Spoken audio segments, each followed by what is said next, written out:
You ask Tiger to solve. This deals with linear equations with one unknown.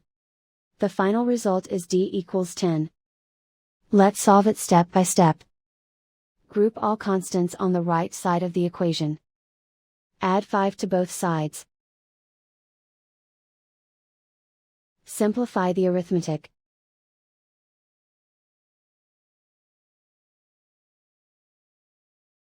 Isolate the d. Divide both sides by 2. Simplify the fraction. Find the greatest common factor of the numerator and denominator. Factor out and cancel the greatest common factor. And so the final result is d equals 10.